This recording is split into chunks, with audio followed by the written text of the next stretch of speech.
Karena firasatku tidak enak dan sering merasa lemas, aku nekat memasang CCTV di rumahku sendiri. Malam itu, aku memutar rekamannya. Jantungku seakan berhenti. Ternyata suami dan mertuaku. Sebelum ceritanya dimulai, silahkan tulis di kolom komentar dari daerah mana saja teman-teman yang menonton cerita ini. Jangan lupa like dan subscribe agar channel ini bisa semakin berkembang dan bisa mempersembahkan cerita yang lebih menarik lagi. Beberapa minggu terakhir ini, hidupku terasa salah. Aku, Afna, seorang wanita yang selalu mengandalkan logika dan jadwal yang teratur, mulai dihantui firasat. Ada sesuatu yang janggal di rumahku sendiri. Perasaan ini dingin, merayap di bawah kulitku setiap kali aku melangkahkan kaki melewati pintu depan. Awalnya aku mengabaikannya, menyalahkan kelelahan dan tekanan pekerjaan di kantor. Sebagai manajer proyek, aku terbiasa dengan tenggat waktu yang ketat dan rapat yang panjang. Wajar jika tubuhku protes. Setiap pulang kerja, rasa pusing dan lemas yang luar biasa langsung menyerangku. Hijab yang kugunakan terasa lebih berat dari biasanya, dan pandanganku sering berkunang-kunang. Suamiku, Hikam, akan langsung menyambutku dengan senyum. Di belakangnya, Ibu Lilis, ibu mertuaku, sudah siap sedia. Beliau tinggal bersama kami sejak setahun lalu, alasannya untuk membantu mengurus rumah tangga agar aku bisa fokus berkarir. Sudah pulang, sayang, sapa Hikam, mengambil tas kerjaku. Ayo, Afna, diminum dulu jamu buatannya ibu. Ibu Lilis akan menimpali dari dapur. Beliau selalu muncul dengan segelas minuman herbal hangat. Warnanya pekat dan aromanya kuat. Ini resep khusus. Nak, biar staminamu kuat, tidak gampang sakit. Aku tersenyum dan meminumnya, meskipun sejujurnya aku tidak terlalu suka rasanya. Tapi aku menghargai perhatian mereka. Hikam dan ibunya begitu suportif pada karierku. Mereka adalah keluarga yang sempurna. Setidaknya, itulah yang selalu kupikirkan. Kejanggalan itu tidak hanya soal fisik. Barang-barang pribadiku sering berpindah tempat. Sisir yang kuletakkan di meja rias, tiba-tiba ada di laci kamar mandi. Buku catatan yang selalu ada di tas kerjaku, kutemukan di bawah tumpukan majalah di ruang keluarga. Itu hal-hal kecil, sangat kecil, sehingga aku merasa konyol jika membesarkannya. Hikam hanya tertawa jika aku mengeluh. Kamu itu kecapean saja, Afna, katanya sambil memijat bahuku. Makanya otakmu jadi buntu. Perlu liburan kita. Aku ingin sekali mempercayainya. Tapi firasat itu semakin kuat. Rumah yang seharusnya menjadi tempatku berlindung, kini terasa mengancam. Puncaknya adalah kemarin lusa. Aku terbangun di tengah malam karena mual hebat. Saat aku ke kamar mandi, aku melihat Ibu Lilis baru saja keluar dari kamarku. Pukul 3 pagi. Ibu sedang apa? Tanyaku, suaraku serak. Beliau tampak sedikit kaget, tapi cepat menguasai diri. Ah, ini, Nak. Ibu tadi dengar kamu batuk-batuk kecil dalam tidur. Ibu mau ambilkan minum, tapi kamu keburu bangun. Ya sudah, ibu balik ke kamar dulu. Penjelasannya masuk akal. Tapi cara beliau berjalan terburu-buru dan tangannya yang seperti menyembunyikan sesuatu di balik daster, membuat alarm di kepalaku berbunyi. Kecurigaanku memuncak pagi ini. Ibu Lilis sangat bangga dengan kebersihannya. Dapur selalu kinclong, tidak ada debu sedikit pun. Tapi saat aku hendak membuang bungkus teh ke tempat sampah di bawah wastafel, mataku menangkap sesuatu. Di dasar tempat sampah, di bawah kantong plastik hitam yang baru diganti, ada sebuah saset kecil berwarna perak. Saset itu kosong, tanpa merek, hanya ada kode produksi aneh di sudutnya. Aku mengambilnya dengan tisu. Ada sisa-sisa bubuk putih di dalamnya. Aku mengendusnya. Tidak berbau. Kenapa saset ini disembunyikan di bawah kantong sampah? Kenapa tidak dibuang biasa? Jantungku berdebar. Firasat itu kini bukan lagi sekadar perasaan, tapi sebuah peringatan bahaya. Kelelahanku, pusingku, barang-barang yang berpindah tempat, Ibu Lilis di kamarku jam 3 pagi, dan sekarang bubuk misterius ini. Aku tidak bisa lagi mengandalkan logika bahwa semua ini hanya kebetulan. Aku harus tahu apa yang sebenarnya terjadi di rumahku sendiri saat aku tidak ada. Siang itu, di sela-sela jam makan siang kantor, aku membuat keputusan. Aku tidak bilang pada Hikam atau Ibu Lilis. Aku memesan 3 unit kamera CCTV nirkabel secara daring, meminta pengiriman ekspres hari itu juga. Aku beralasan pada atasanku bahwa aku merasa tidak enak badan dan meminta izin pulang lebih cepat. Pukul 3 sore, rumah kosong. Hikam masih di kantor. Ibu Lilis sedang ada jadwal pengajian rutin di kompleks. Paket CCTV-ku sudah tiba. Tanganku gemetar saat membukanya. Aku memasangnya dengan cepat. Satu di sudut ruang tamu, mengarah ke sofa dan pintu utama. Satu di dapur, tersembunyi di antara stoples bumbu, menghadap ke meja makan dan kompor. Dan yang terakhir, yang paling membuatku merasa bersalah sekaligus takut, aku letakkan di dalam kamar tidur kami. Di atas rak buku, terhalang setumpuk buku tebal, lensanya mengarah lurus ke tempat tidur dan meja rias. Aku menghubungkan semuanya ke ponselku. Aku merasa seperti pengkhianat, melanggar privasi suamiku dan ibu mertuaku. Tapi rasa takut yang menusuk di dadaku jauh lebih besar. Aku harus tahu. Apapun kebenarannya, aku harus siap. Malam ini, setelah aku pulang, aku akan melihat rekamannya. Aku memaksakan diri bekerja lembur hari itu. Jantungku berdebar begitu kencang hingga aku takut orang-orang di sekitarku bisa mendengarnya. Notifikasi di ponselku menunjukkan bahwa CCTV di rumah mendeteksi gerakan beberapa kali. Ibu Lilis sudah pulang. Hikam juga sudah di rumah. Aku membalas pesan Hikam yang menanyakan kapan aku pulang. Mengatakan bahwa ada pekerjaan mendadak dan mungkin akan sangat larut. Aku berbohong. Aku hanya butuh waktu. Pukul 8 malam, aku akhirnya memarkir mobilku di garasi. Aku menarik napas panjang. Udara terasa berat dan menyesakan. Aku masuk ke rumah. Suasananya normal.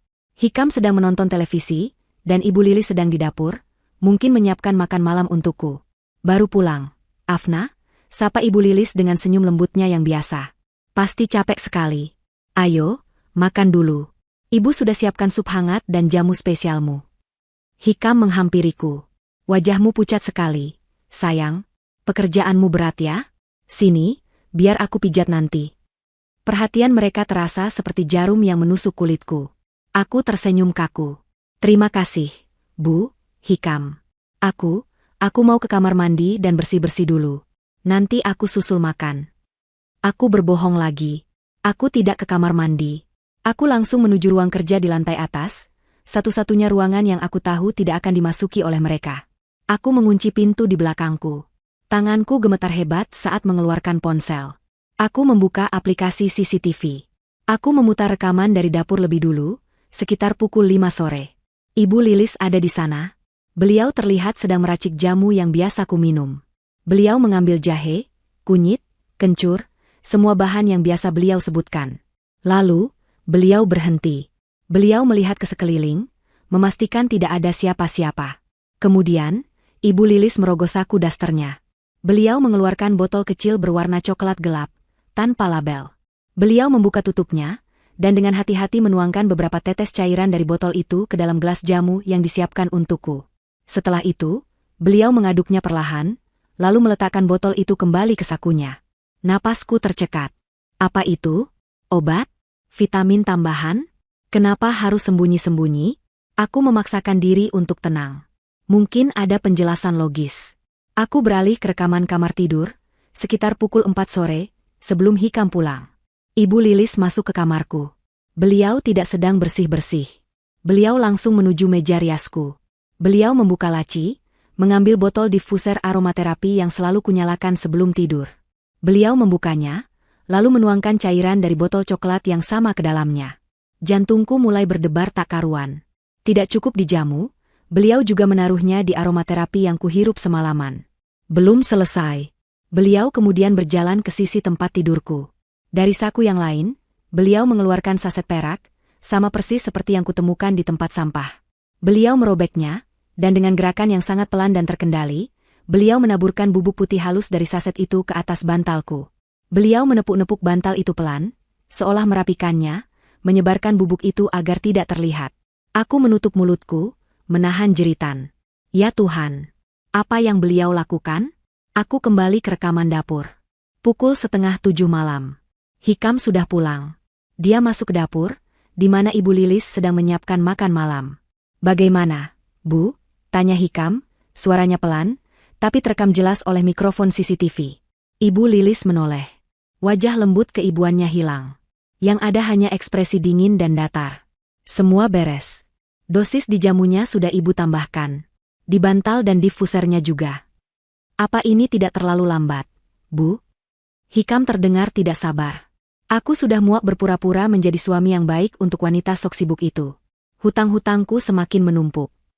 Jantungku serasa berhenti berdetak. Aku syok tak percaya. Hikam. Suamiku. Ibu Lilis meletakkan pisau di tangannya. Sabar. Kita harus membuatnya terlihat alami. Kita tidak bisa membuatnya mati mendadak. Biar orang mengira dia sakit karena kelelahan kerja. Beliau tertawa kecil, suara yang membuat bulu kuduku berdiri. Sedikit demi sedikit racun ini akan melumpuhkan organnya. Dokter manapun hanya akan mendiagnosisnya sebagai kelelahan kronis atau kegagalan organ karena stres. Setelah wanita berhijab itu tiada, semua hartanya perusahaan yang dia bangun rumah ini, semua akan jadi milikmu, Hikam. Milik kita. Aku tidak bisa bernapas. Tubuhku bergetar hebat. Ini bukan sekadar perselingkuhan. Ini bukan pencurian. Ini adalah rencana pembunuhan. Rencana pembunuhan berencana yang dilakukan oleh suamiku sendiri dan ibu mertuaku. Mereka meracuniku. Perlahan-lahan. Setiap hari. Dengan senyum di wajah mereka. Darah serasa surut dari wajahku, meninggalkan rasa dingin yang membekukan. Aku menatap layar ponsel, melihat dua orang yang paling kucintai dan kupercayai di dunia ini, sedang merencanakan kematianku dengan begitu tenang. Mereka adalah monster. Dan aku telah tidur di samping monster itu setiap malam. Dinding ruang kerja seakan merapat, menghimpitku. Aku menekan tombol, stop, pada rekaman itu. Hening. Satu-satunya suara adalah deru napasku yang tersengal dan detak jantungku yang berpacu liar di dalam dada. Rasanya seperti baru saja berlari maraton, tapi aku tidak bergerak 1 inci pun dari kursiku. Dingin. Tiba-tiba aku merasa sangat dingin. Rasa dingin itu menjalar dari telapak kakiku, naik ke tulang punggungku, dan membekukan otakku. Monster. Mereka adalah monster. Kata itu bergema di kepalaku. Monster yang tersenyum. Monster yang menyiapkanku jamu. Monster yang tidur di sampingku. Air mataku mulai mengalir, panas dan deras. Tapi ini bukan tangisan kesedihan. Ini tangisan amarah. Amarah yang begitu pekat dan murni, begitu mendidih, hingga rasanya bisa membakar rumah ini sampai ludes. Rasa syok yang membekukan itu perlahan mencair, digantikan oleh api yang membara. Mereka pikir aku lemah. Mereka pikir wanita berhijab yang sibuk bekerja ini bodoh dan gampang ditipu. Mereka pikir mereka bisa mengambil semuanya dariku, bahkan hidupku. Tidak. Aku tidak akan lari. Aku tidak akan menjerit. Jika aku lari sekarang, mereka akan menang. Mereka akan memutar cerita, mengatakan aku stres, aku gila, lalu memasukkanku ke rumah sakit jiwa sementara mereka melanjutkan rencana. Tidak. Aku akan tetap di sini. Di rumah ini, rumahku. Jika mereka ingin bermain, aku akan bermain. Tapi kita akan bermain dengan caraku. Aku mengambil beberapa napas dalam-dalam, memaksa tubuhku yang gemetar untuk tenang. Aku menghapus sisa air mata di pipiku, memastikan tidak ada jejak. Aku harus turun. Aku harus menghadapi mereka. Aku harus meminum jamu spesial itu, atau setidaknya, berpura-pura meminumnya. Aku membuka kunci pintu dan berjalan menuruni tangga. Setiap langkah terasa berat. Aku bisa mencium aroma sup hangat dari dapur. Aroma yang dulu terasa seperti rumah, kini berbau seperti kematian. Keduanya ada di meja makan, menungguku. Lama sekali. Afna, kamu tidak apa-apa? Tanya Ibu Lilis, wajahnya dipenuhi topeng kekhawatiran yang kini terlihat sangat menjijikan. Ya, Bu. Maaf. Tadi perutku mendadak mual sekali. Jawabku, memaksakan suara lemah. Ini adalah peran baruku. Aku adalah wanita sakit yang semakin parah. Aku harus meyakinkan mereka bahwa racun mereka bekerja.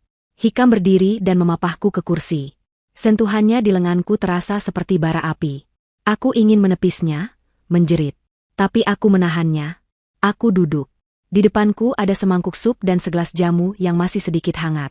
Ayo diminum, sayang, kata Hikam lembut. Biar badanmu enakan. Aku mengambil gelas jamu itu. Tanganku sengaja kubuat sedikit gemetar. Aku membawanya ke bibirku. Pura-pura menyesapnya sedikit, hanya membasahi bibirku, lalu aku terbatuk hebat. Uhuk. Maaf, Bu. Sepertinya, baunya terlalu kuat malam ini. Perutku benar-benar tidak bisa menerimanya. Aku meletakkan gelas itu kembali, isinya nyaris tidak berkurang. Wajah Ibu Lilis berubah sepersekian detik. Ada kilat kekecewaan di matanya sebelum beliau kembali memasang senyum lembut. Oh, begitu ya, Nak? Mungkin kamu terlalu lelah. Ya sudah, supnya dimakan. Setidaknya isi perutmu. Aku mengambil sendok. Aku mengaduk sup itu perlahan. Aku memakannya sedikit sekali, mengunyahnya lama sekali. Aku mual, Hikam. Aku tidak kuat lagi. Aku mau istirahat saja. Hikam dan Ibu Lilis saling berpandangan.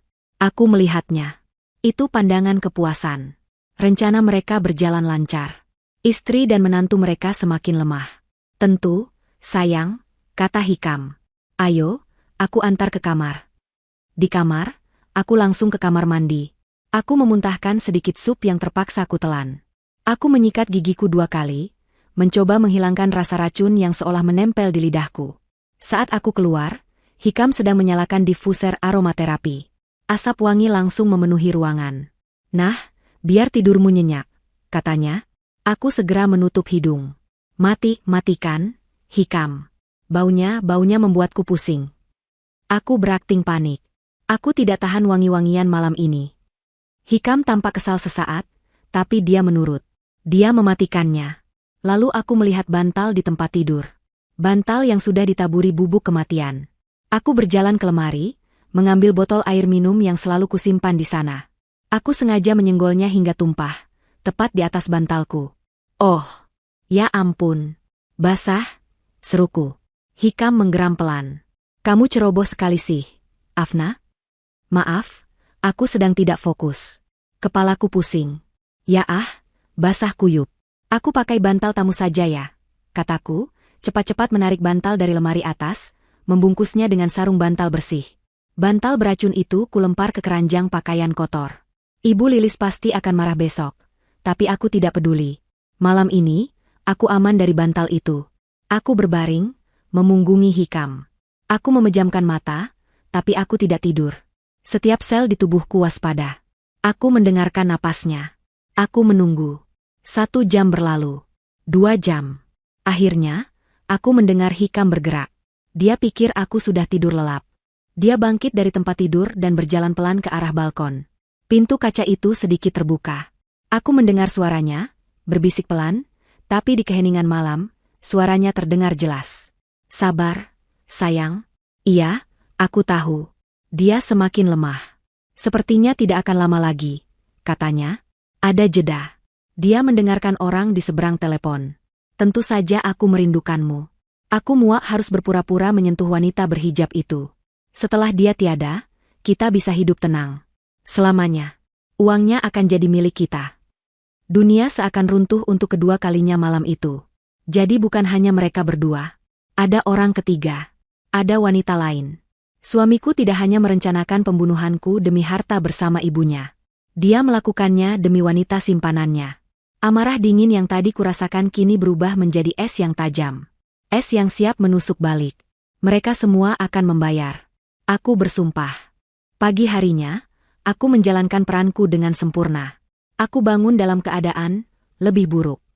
Wajahku sengaja kupucatkan dengan bedak tipis, dan aku berjalan terhuyung-huyung keluar kamar. Aku bilang pada Hikam dan Ibu Lilis bahwa aku akan mengambil cuti sakit selama beberapa hari. Aku tidak kuat ke kantor. Hikam. Badanku rasanya remuk semua, kataku dengan suara lirih. Tentu, sayang. Kamu harus istirahat total, kata Hikam. Aku bisa melihat sorot mata kemenangannya. Dia pikir aku akan terbaring lemah di tempat tidur, menunggu ajal. Ibu Lilis mengangguk setuju. Benar, Nak Afna. Kamu di kamar saja. Biar nanti ibu antarkan bubur dan jamu ke kamar. Ini adalah jebakan sekaligus kesempatanku. Mereka memberiku panggung untuk berakting, dan aku akan memanfaatkannya. Aku mengunci diri di kamar dengan alasan ingin tidur. Begitu aku mendengar mobil Hikam meninggalkan garasi dan Ibu Lilis sibuk di dapur bawah, aku mulai bergerak. Aku butuh sekutu. Hanya ada satu orang di dunia ini yang bisa kupercayai. Sepupuku, Indra. Dia seorang pengacara yang cerdas dan teliti. Aku meneleponnya menggunakan ponsel keduaku, ponsel lama yang kusimpan untuk keadaan darurat dan tidak diketahui Hikam. Indra, aku berbisik, meskipun aku tahu aku sendirian di lantai atas. Ini aku, Afna. Aku dalam bahaya besar. Aku tidak bisa bicara lama. Aku butuh bantuanmu. Ini soal hidup dan mati. Indra, yang biasanya santai, langsung serius mendengar nada suaraku. Afna, ada apa? Kamu di mana? Aku di rumah.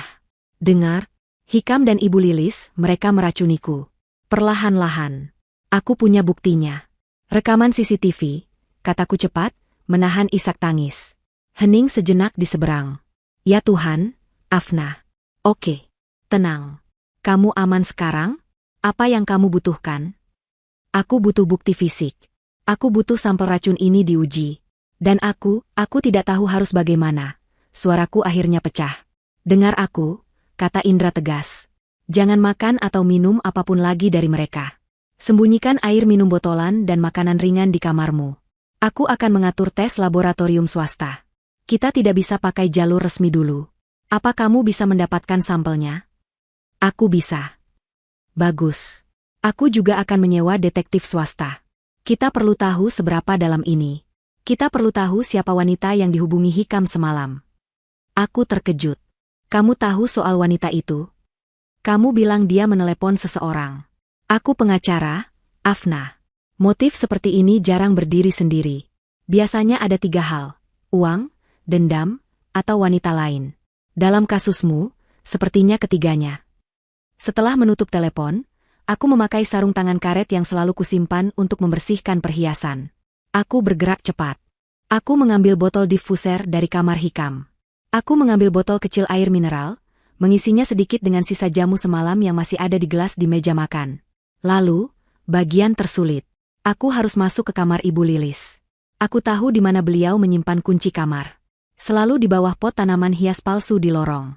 Aku mengambilnya, membuka pintu kamarnya yang rapi. Jantungku berdebar kencang. Aku mencari botol coklat kecil itu. Di laci meja rias, di bawah tumpukan mukena, di dalam lemari obat. Tidak ada.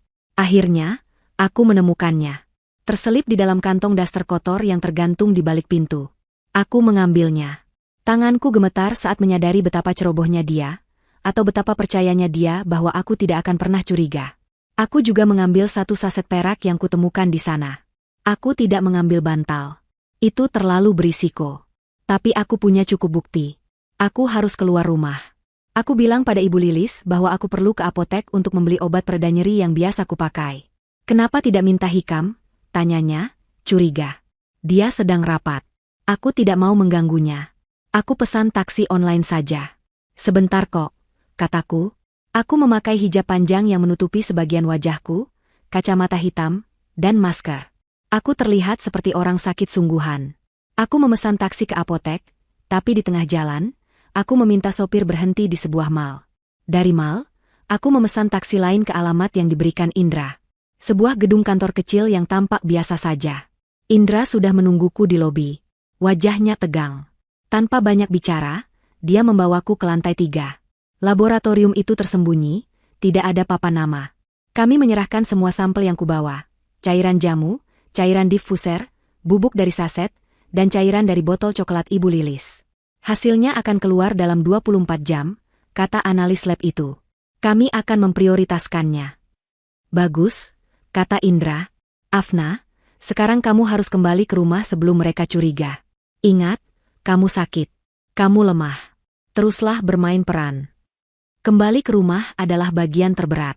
Aku harus kembali ke sarang ular itu. Selama 2 hari berikutnya, aku hidup dalam neraka.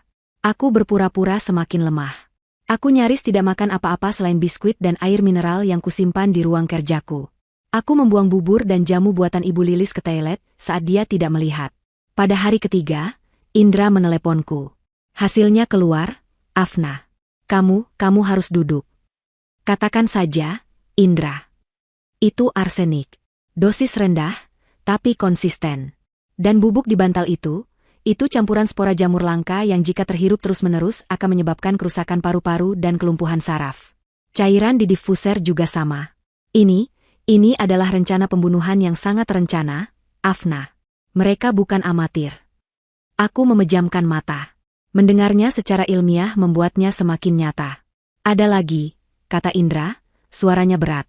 Laporan pertama dari detektif swasta sudah masuk. Aku akan mengirimkan fotonya padamu sekarang. Bersiaplah. Ponselku bergetar.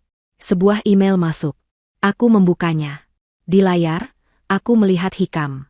Suamiku. Dia sedang duduk di sebuah kafe mewah, tertawa lepas. Di depannya, seorang wanita sedang tersenyum, dan tangan mereka bertaut di atas meja. Darahku membeku. Aku mengenal wanita itu. Aku sangat mengenalnya. Dia adalah Sarah, mantan asisten pribadiku. Wanita yang kupecat 2 tahun lalu, karena aku pikir dia tidak kompeten, dan sering melakukan kesalahan administrasi yang merugikan perusahaan. Kini aku sadar. Itu bukan ketidakbecusan. Itu bukan kesalahan. Itu adalah sabotase. Rencana mereka telah berjalan jauh lebih lama daripada yang pernah kubayangkan. Foto itu membakar mataku. Sarah, wanita yang dulu sering kubawakan oleh-oleh dari perjalanan bisnis. Wanita yang kuajari seluk-beluk perusahaan. Dia, Hikam, dan Ibu Lilis. Mereka bertiga telah menari di atas penderitaanku. Sekarang aku mengerti. Kesalahan-kesalahan administrasi yang dilakukan Sarah dulu bukanlah kecerobohan. Kehilangan klien penting. Kesalahan penjadwalan. Itu semua adalah sabotase yang disengaja. Mereka sudah merencanakan ini sejak lama. Amarahku kini berubah menjadi sesuatu yang lebih dingin dan tajam. Ini bukan lagi hanya tentang bertahan hidup. Ini tentang keadilan. Aku melanjutkan peranku sebagai wanita sakit. Hari-hariku kuhabiskan di kamar. Aku mengeluh bahwa aku tidak bisa menelan makanan padat lagi. Ibu Lilis, dengan topeng cemasnya, kini membuatkanku bubur encer. Tentu saja, aku tidak memakannya.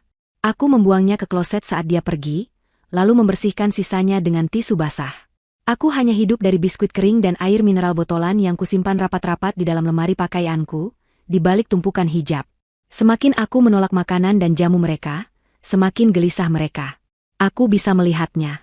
Keterkejutan mereka bahwa aku masih bertahan, meski sudah tidak mau diracuni secara aktif, membuat mereka bingung.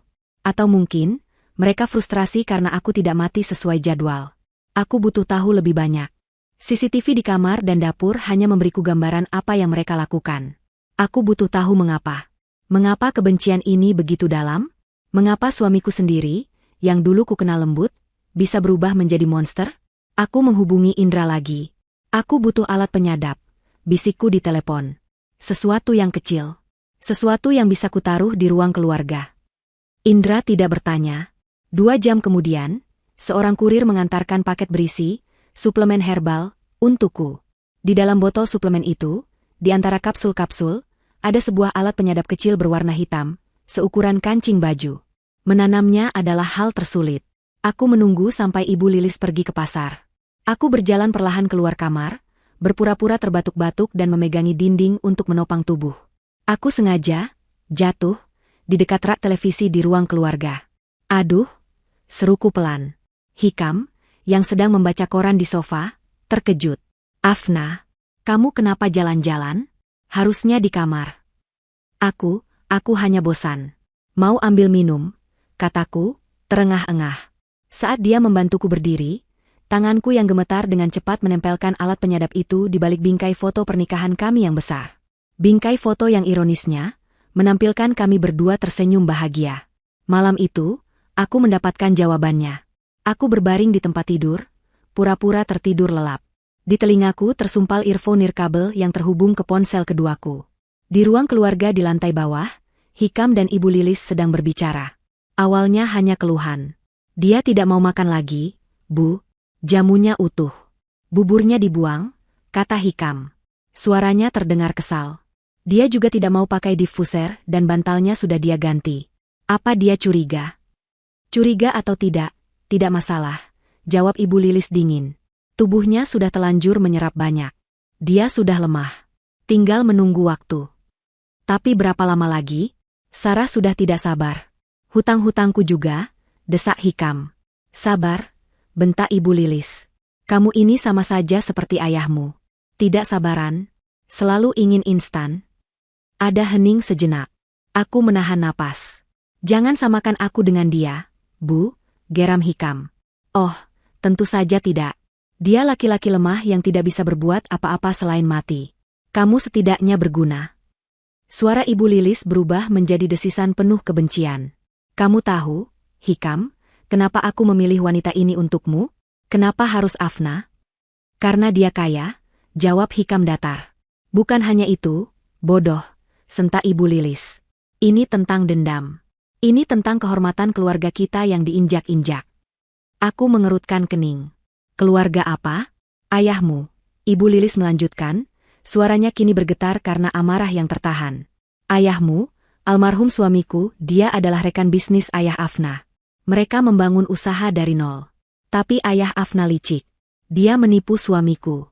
Dia memalsukan dokumen, mengambil alih semua aset, dan menendang ayahmu keluar hanya dengan pesangon yang menyedihkan. Aku terperangah. Ayahku yang jujur dan baik hati? Tidak mungkin. Ayahmu tidak terima. Dia hancur. Dia jatuh sakit. Stres, depresi, dia meninggal dalam keadaan bangkrut dan terhina.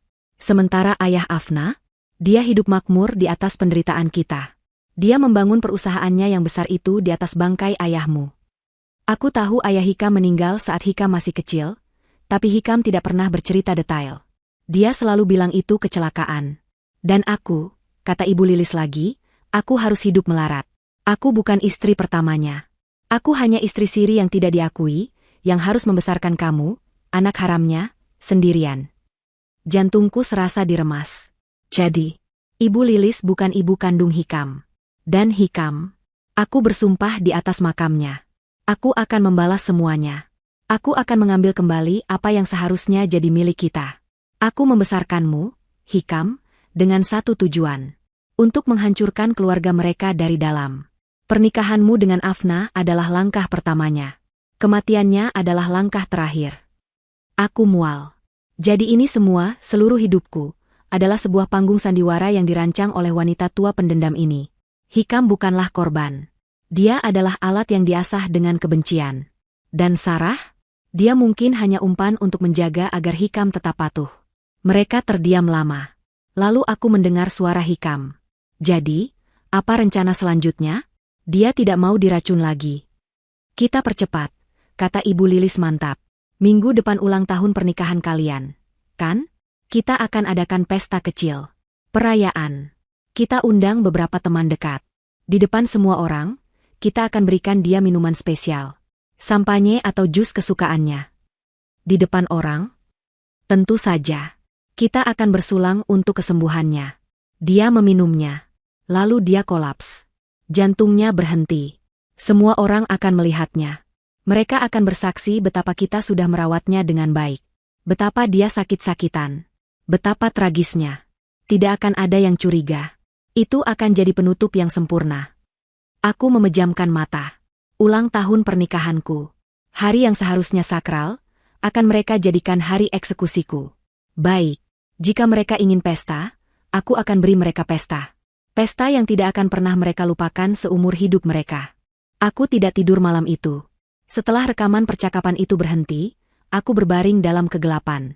Kebencian, dendam, pengkhianatan. Aku membiarkan semua racun emosional itu mengalir dalam diriku, bukan untuk menghancurkanku, tapi untuk menguatkanku. Pagi harinya, aku bukan lagi Afna yang ketakutan. Aku adalah seorang jenderal yang sedang merencanakan perang. Langkah pertamaku adalah menghubungi Indra. Aku menceritakan semua yang kudengar. Tentang dendam Ibu Lilis. Tentang status Hikam. Tentang rencana pesta ulang tahun pernikahan. Suara Indra di seberang telepon terdengar tegang. Afna, ini gila. Ini lebih besar dari yang kita duga. Kita harus segera mengeluarkanmu dari sana. Tidak, kataku tegas. Aku tidak akan lari. Jika aku lari, mereka akan lolos. Mereka akan menghilang. Tidak, Indra. Kita akan gunakan pesta itu. Kita akan gunakan keserakahan mereka untuk melawan mereka. Apa rencanamu? Mereka ingin uangku. Mereka ingin hartaku. Kalau begitu, kita akan biarkan mereka berpikir mereka akan mendapatkannya. Bahkan lebih, kataku. Rencana itu terbentuk dengan cepat, didorong oleh amarah yang dingin dan logika yang tajam. Indra adalah pengacara yang brilian.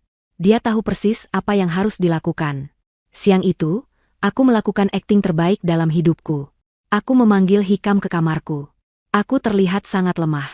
Napasku pendek-pendek, dan aku berbaring miring seolah menahan sakit. Hikam, panggilku lirih. Dia mendekat. Wajahnya menunjukkan kekhawatiran yang dibuat-buat, tapi matanya bersinar karena antisipasi. Dia pikir aku sekarat. Ya, sayang, kamu butuh sesuatu? Mau ibu buatkan bubur? Tidak. Aku menggeleng pelan. Aku rasa waktuku tidak lama lagi, Hikam. Aku melihatnya menelan ludah. Jangan bicara begitu, Afna. Aku harus realistis, potongku. Aku sudah memikirkanmu.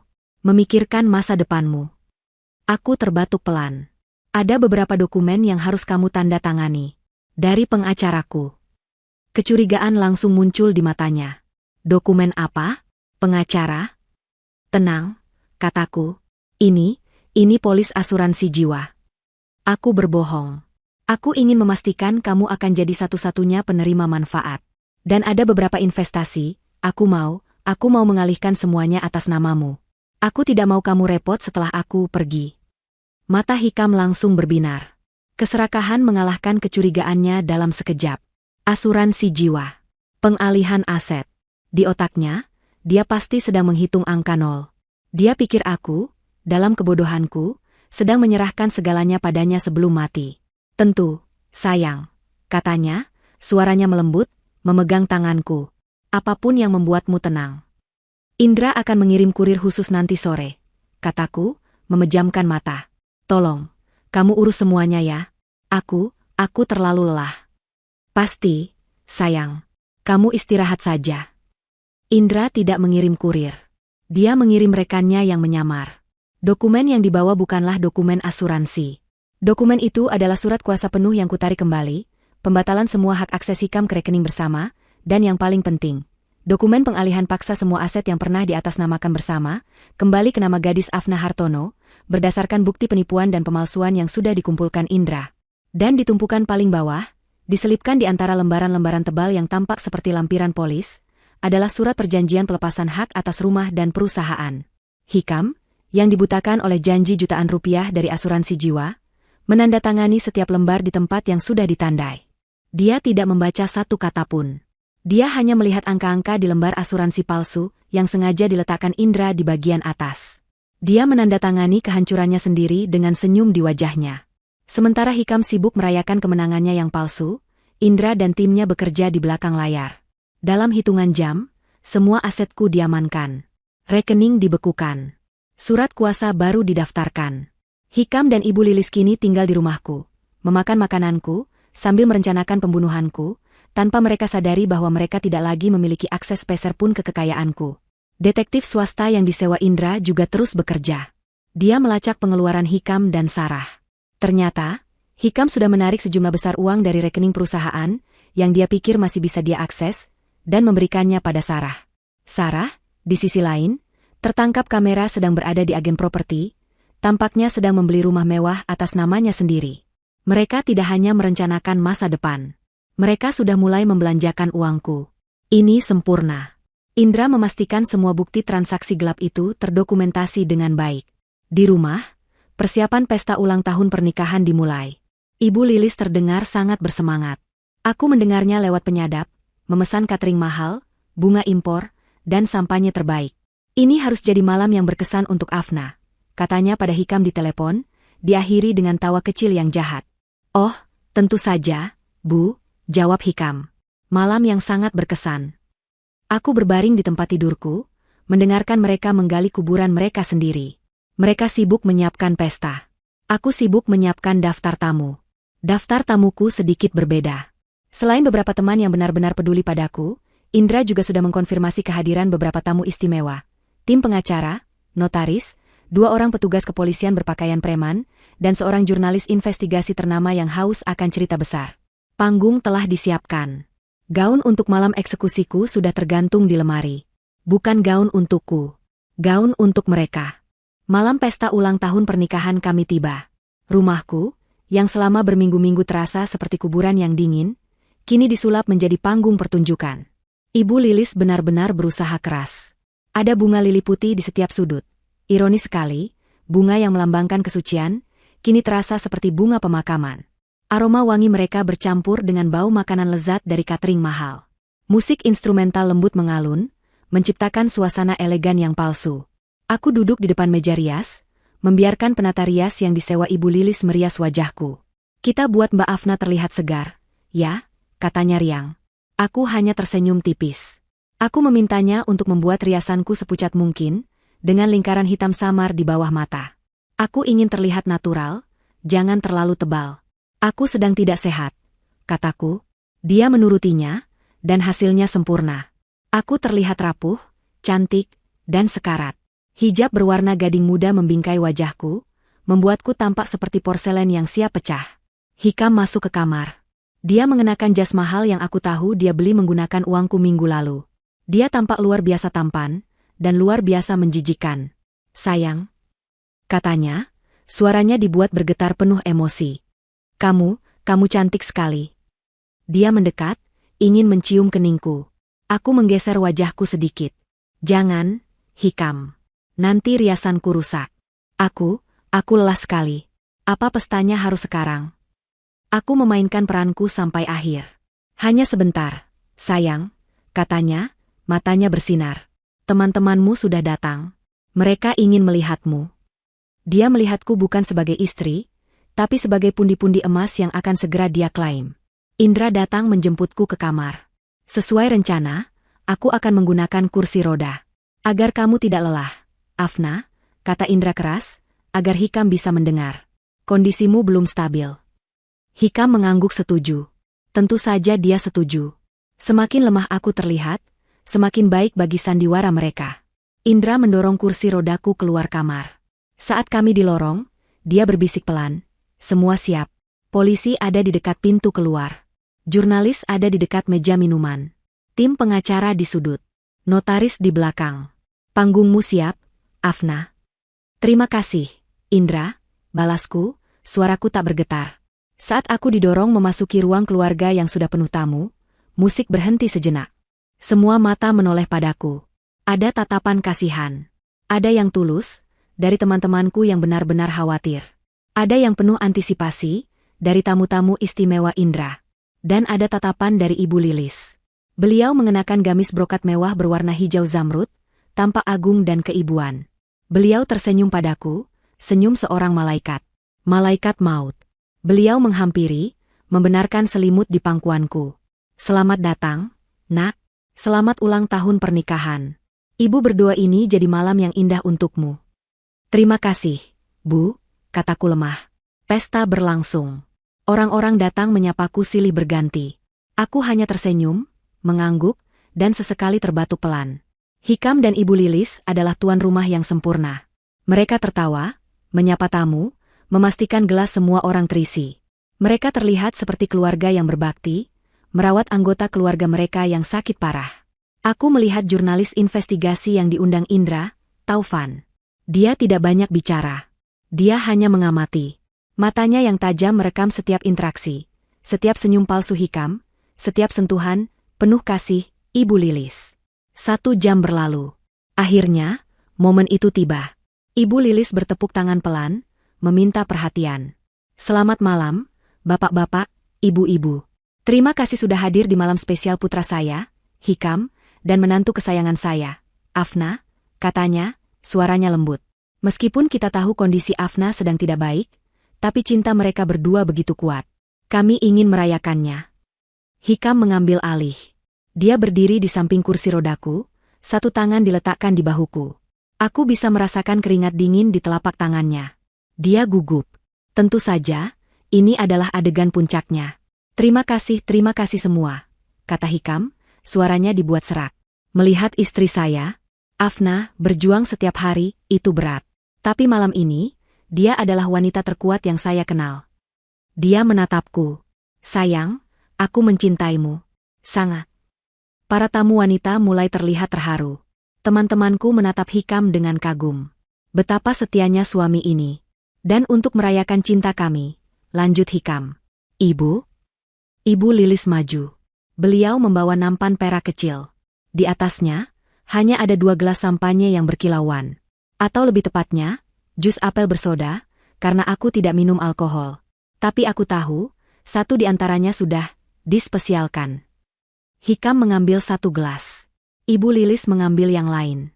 Ini minuman khusus untuk Afna. Resep penguat dari ibu, kata Ibu Lilis, tersenyum pada para tamu.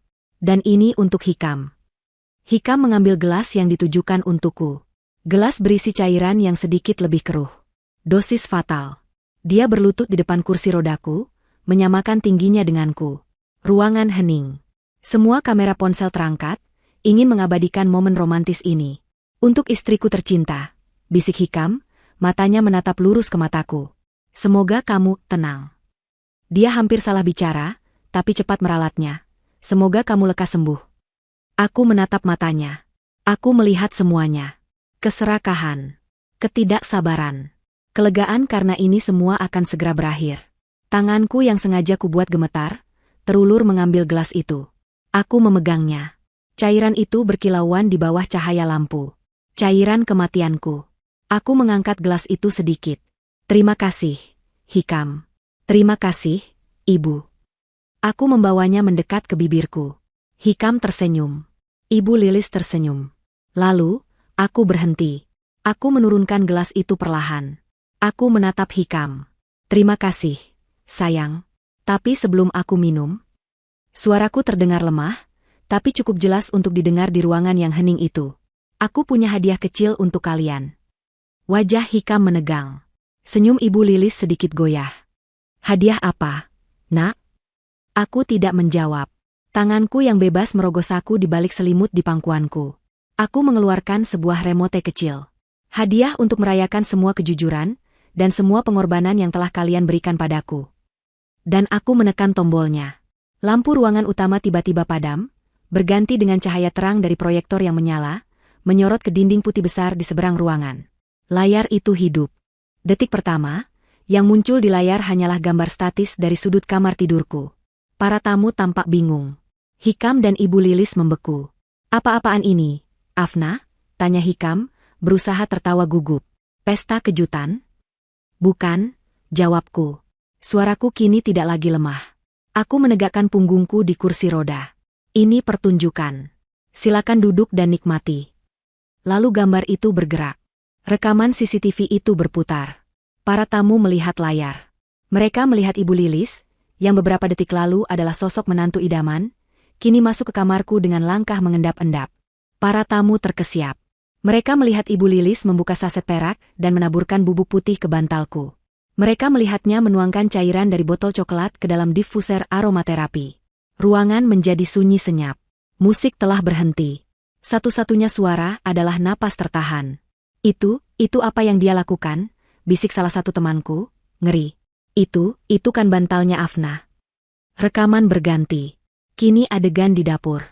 Para tamu melihat Ibu Lilis dengan hati-hati menuangkan cairan dari botol coklat yang sama ke dalam gelas jamu. Gelas yang sama persis dengan yang biasa ku minum setiap hari. Fitnah. Tiba-tiba Ibu Lilis menjerit. Wajah keibuannya lenyap, digantikan oleh topeng kemarahan yang buas. Itu rekayasa. Itu tidak benar. Afna, apa yang kamu lakukan? Duduk, Bu, kataku tenang, suaraku menggema. Bagian terbaiknya belum dimulai. Rekaman dapur berlanjut. Hikam masuk. Para tamu melihat, suami setia, itu berbicara dengan ibunya. Suara dari mikrofon CCTV terdengar jernih, diperkuat oleh sistem suara yang telah dipasang indra. Apa ini tidak terlalu lambat, Bu? Suara Hikam memenuhi ruangan. Sabar. Kita harus membuatnya terlihat alami. Sedikit demi sedikit racun ini akan melumpuhkan organnya. Setelah wanita berhijab itu tiada, semua hartanya rumah ini, semua akan jadi milikmu, Hikam. Milik kita. Jeritan tertahan terdengar dari para tamu. Beberapa dari mereka menutup mulut, mata mereka terbelalak ngeri. Teman-temanku menangis. Tidak, teriak Hikam, wajahnya pucat pasi. Dia melompat, mencoba berlari ke arah proyektor untuk mematikannya. Ini bohong. Ini semua bohong. Tapi sebelum dia bisa mengambil 2 langkah, 2 pria tegap yang dari tadi diam di dekat pintu keluar, bergerak cepat. Mereka bukan tamu. Mereka adalah polisi. Masing-masing memegang lengan Hikam. Tetap di tempat Anda, Pak Hikam, kata salah satu dari mereka, suaranya tegas. Ibu Lilis merosot. Beliau terduduk di lantai, tapi kemarahannya belum padam. Dasar anak tidak tahu diuntung, pekiknya padaku. Setelah semua yang kulakukan untukmu, harusnya kau mati. Harusnya kau sudah mati. Pengakuan itu, di depan puluhan saksi, membuat ruangan semakin hening. Belum selesai, kata Indra, yang kini berdiri di samping proyektor. Ada bonus. Layar berganti. Video berhenti, tapi audio terus berjalan. Audio dari alat penyadap. Pertama, suara Hikam di telepon. Sabar, sayang. Iya, aku tahu. Dia semakin lemah. Aku muak harus berpura-pura menyentuh wanita berhijab itu. Setelah dia tiada, kita bisa hidup tenang. Selamanya. Wajah Hikam, yang dipegangi oleh polisi, berubah dari panik menjadi hancur. Dia tahu dia sudah habis. Lalu, audio pengakuan Ibu Lilis. Cerita tentang dendamnya pada ayahku. Rencananya membesarkan Hikam untuk membalas dendam. Rencananya untuk membunuhku. Taufan, sang jurnalis, tidak lagi menyembunyikan kameranya. Lampu kilat menyala, merekam wajah Ibu Lilis yang penuh kebencian dan wajah Hikam yang putus asa. Saat audio itu selesai, aku menarik napas dalam. Aku meletakkan gelas sampanye beracun itu di meja kecil di sampingku. Lalu, dengan perlahan, aku memegang sandaran lengan kursi roda. Aku mendorong tubuhku. Dan aku berdiri. Aku berdiri tegak di atas kedua kakiku. Tanpa gemetar. Tanpa terlihat lemah. Aku melepaskan selimut dari pangkuanku, menampakkan gaun pesta yang elegan di baliknya. Aku sehat. Aku kuat. Ruangan itu terperangah untuk kesekian kalinya. Ibu Lilis mendongak, matanya membelalak tak percaya. Tidak mungkin kamu. Aku sudah tahu. Semuanya, kataku, melangkah maju. Setiap langkahku mantap. Aku berhenti tepat di depan Hikam. Aku tahu rencanamu. Aku tahu racunmu. Dan aku tahu tentang Sarah. Aku menoleh ke Ibu Lilis, yang masih di lantai. Dan dendammu? Ayahmu bangkrut bukan karena ayahku. Dia bangkrut karena dia penjudi berat yang menipu rekan bisnisnya sendiri, termasuk ayahku. Ayahku justru yang memaafkan hutangnya. Bohong, pekik Ibu Lilis. Notaris di belakang ruangan itu punya semua buktinya. Potong Indra. Termasuk dokumen yang ditandatangani oleh Pak Hikam minggu lalu, yang mengembalikan semua aset yang coba dia curi ke nama Afna, dan mengakui semua penipuan yang dia lakukan bersama Sarah. Wajah Hikam berubah menjadi abu-abu. Dia tidak hanya gagal membunuhku. Dia telah menyerahkan segalanya kembali padaku. Kedua petugas polisi itu mengeluarkan borgol. Ibu Lilis. Bapak Hikam. Anda ditahan atas percobaan pembunuhan berencana, penipuan, dan pemalsuan. Saat mereka diborgol, pintu depan rumahku terbuka. Bukan tamu lagi, tapi puluhan wartawan dan kru kamera, yang rupanya sudah menunggu di luar, dihubungi oleh Taufan. Lampu kilat menyambar-nyambar. Hikam dan Ibu Lilis diseret keluar. Mereka yang merencanakan kematianku dengan tenang, kini harus menghadapi kehancuran mereka di depan mata dunia. Indra mendekatiku. Dia meletakkan ponselnya. Pesan baru masuk, katanya. Sarah ditangkap di bandara. Dia mencoba kabur ke luar negeri membawa uang yang dia curi dari perusahaanmu. Semuanya sudah selesai, Afna. Aku mengangguk. Aku menatap ruang pestaku yang hancur. Bau bunga lili kini terasa memuakan. Tapi untuk pertama kalinya dalam waktu yang lama, aku bisa bernapas dengan lega. Kehancuran pesta malam itu hanyalah permulaan. Keesokan paginya, berita itu meledak. Wajahku, wajah Hikam, dan wajah Ibu Lilis yang penuh kebencian saat diseret polisi, terpampang di setiap portal berita daring, televisi, dan halaman depan surat kabar. Kejutan pesta maut, pengusaha sukses Afna rekam percobaan pembunuhan oleh suami dan ibu mertua. Judul-judul itu terus bermunculan. Dendam palsu di balik racun arsenik. Terbongkar, persekongkolan suami, mertua, dan mantan asisten kuras harta perusahaan. Rumahku, yang tadinya sepi, kini dikepung oleh wartawan. Aku tidak tinggal di sana. Indra sudah mengaturnya. Malam itu juga, setelah polisi selesai mengambil keterangan awal dan menyita barang bukti, aku dijemput dan dibawa ke sebuah apartemen aman yang disiapkan tim Indra.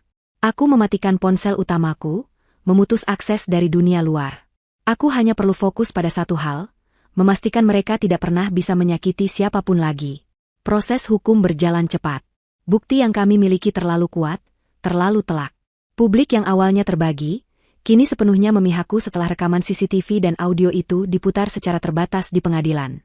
Hari persidangan pertama adalah hari terberat.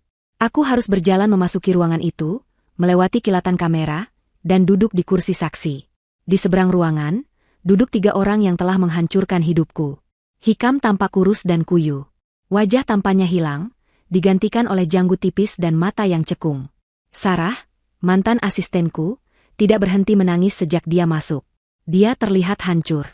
Dan kemudian ada Ibu Lilis. Beliau duduk tegak. Tidak ada penyesalan di matanya.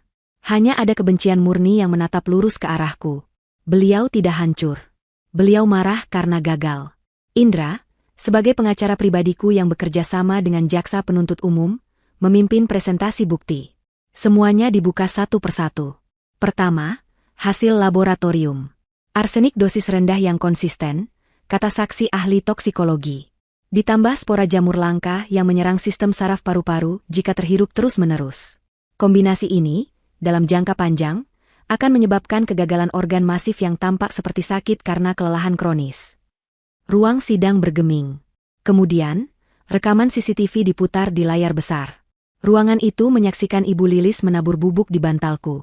Menyaksikan beliau menuang racun ke jamu. Menyaksikan beliau mencampurnya ke diffuser. Pengacara Ibu Lilis mencoba berargumen bahwa itu adalah obat herbal khusus, dan Afna saja yang tidak cocok. Lalu Indra memutar rekaman audio dari alat penyadap. Suara Hikam dan Ibu Lilis mendiskusikan rencanaku yang berjalan lambat. Sedikit demi sedikit racun ini akan melumpuhkan organnya. Setelah wanita berhijab itu tiada, semua hartanya jadi milik kita. Hikam menundukkan kepalanya dalam-dalam. Pengacaranya tampak putus asa. Saat giliranku bersaksi, aku menceritakan semuanya. Firasat burukku, benda yang berpindah, kelemasan yang kurasakan, penemuan saset perak, keputusanku memasang CCTV, dan malam di mana aku melihat rekaman itu. Apa yang Anda rasakan saat itu, Ibu Afna? Tanya jaksa. Aku menatap lurus ke arah Hikam. Saya tidak merasakan apa-apa. Jantung saya seperti berhenti berdetak. Orang yang saya cintai, yang tidur di samping saya, sedang merencanakan kematian saya. Kemudian Indra beralih ke Sarah. Dia membeberkan bukti transfer bank. Uang perusahaan yang digelapkan Hikam dan dialihkan ke rekening Sarah. Rencana pembelian rumah mewah atas nama Sarah. Sarah langsung histeris. Dia mengaku. Dia bilang dia terpaksa, dia bilang dia dicuci otak oleh Hikam. Anda dicuci otak? Tanya Indra tenang. Atau Anda yang membantu Hikam memalsukan laporan keuangan perusahaan Nona Afna 2 tahun lalu? Yang menyebabkan klien besar lepas? Jauh sebelum Ibu Lilis tinggal bersama mereka. Sarah terdiam. Rencana mereka ternyata lebih tua dari yang kubayangkan. Pukulan terakhir adalah untuk Ibu Lilis. Pengacaranya mencoba membangun narasi simpati. Seorang ibu yang hancur karena suaminya ditipu rekan bisnis. Seorang wanita yang hanya mencari keadilan. Indra maju. Yang mulia, kami ingin menyajikan bukti terkait motif terdakwa. Dia memanggil saksi ahli audit forensik dan menunjukkan dokumen-dokumen lama. Ini adalah catatan keuangan perusahaan ayah saya dan almarhum suami Ibu Lilis, kataku saat bersaksi. Ayah saya tidak menipunya. Ayah suami saya, seperti yang terbukti di sini, adalah seorang penjudi berat. Dia menggelapkan uang perusahaan mereka berdua. Ayah sayalah yang menutupi hutang-hutangnya agar namanya bersih. Ayah saya adalah korban, bukan pelaku. Semua dendam Ibu Lilis. Seluruh hidupnya yang didedikasikan untuk membalas dendam. Ternyata dibangun di atas kebohongan yang dia ciptakan sendiri. Bohong. Ibu Lilis menjerit dari kursinya. Kalian semua pembohong. Kalian sama saja. Kalian pantas mati. Beliau mencoba menerjangku, tapi petugas dengan sigap menahannya. Ruang sidang ricuh. Hakim mengetuk palu berulang kali. Itulah akhir dari mereka. Saat vonis dibacakan seminggu kemudian, aku hadir. Hakim membacakan putusannya dengan suara tegas. Sarah, karena terbukti melakukan penipuan, pencurian, dan membantu percobaan pembunuhan, divonis 10 tahun penjara. Hikam, atas perannya sebagai konspirator utama, penipuan, dan percobaan pembunuhan berencana terhadap istrinya, divonis 20 tahun penjara. Dia pingsan di kursinya saat mendengar putusan itu. Dan Ibu Lilis. Sebagai dalang utama, otak dibalik pembunuhan berencana yang sistematis dan kejam. Karena tidak menunjukkan penyesalan sedikitpun. Beliau dijatuhi hukuman penjara seumur hidup. Beliau tidak pingsan. Beliau menatapku saat dibawa keluar. Matanya masih menyala-nyala penuh kebencian. Tapi aku tidak takut lagi. Aku sudah menang. Aku berjalan keluar dari gedung pengadilan. Kilatan kamera menyambutku. Aku tidak menunduk. Aku berjalan lurus, melewati kerumunan. Aku tidak menoleh ke belakang. Semuanya sudah selesai. Setahun telah berlalu. Waktu berjalan, menyembuhkan luka, meski meninggalkan bekas. Bekas itu tidak menyakitkan. Bekas itu menjadi pengingat akan kekuatan yang tidak pernah kuduga kumiliki. Hal pertama yang kulakukan setelah sidang selesai adalah menjual rumah itu. Rumah yang kubangun dengan impian, tapi berakhir menjadi panggung sandiwara kejahatan. Aku menjualnya dengan harga murah, hanya ingin cepat lepas. Aku tidak peduli dengan uangnya. Aku hanya ingin kenangan buruk itu terkubur bersamanya. Aku menyumbangkan semua perabotan. Aku tidak membawa apa-apa selain pakaian dan beberapa foto orang tuaku. Proses perceraianku dari Hikam selesai dengan cepat. Dia tidak bisa menuntut apa-apa. Dokumen yang dia tanda tangani di hari dia pikir aku akan mati, yang mengembalikan semua aset ke namaku, menjadi bukti final di pengadilan perdata. Dia kehilangan segalanya. Hari ini, aku tinggal di sebuah apartemen di pusat kota. Letaknya tinggi, di lantai 30. Dari balkon ini, aku bisa melihat seluruh kota berkilauan di malam hari, dan menyambut matahari terbit di pagi hari. Tidak ada lagi taman yang harus diurus, tidak ada lagi dapur besar yang berisik. Hanya ada aku, ketenangan, dan ruang yang cukup untuk bernapas. Perusahaanku, setelah goyangan hebat akibat sabotase Sarah dan Hikam, kini bangkit kembali. Aku bekerja lebih cerdas, tidak lagi gila kerja. Aku belajar untuk mempercayai orang lagi, tapi kali ini dengan lebih hati-hati. Indra, sepupuku, kini menjadi bagian dari dewan direksi perusahaanku. Dia adalah sauhku. Tapi pekerjaan bukan lagi satu-satunya fokusku. Pengalaman itu mengubahku. Racun yang hampir membunuhku, telah kubuah menjadi sesuatu yang lain.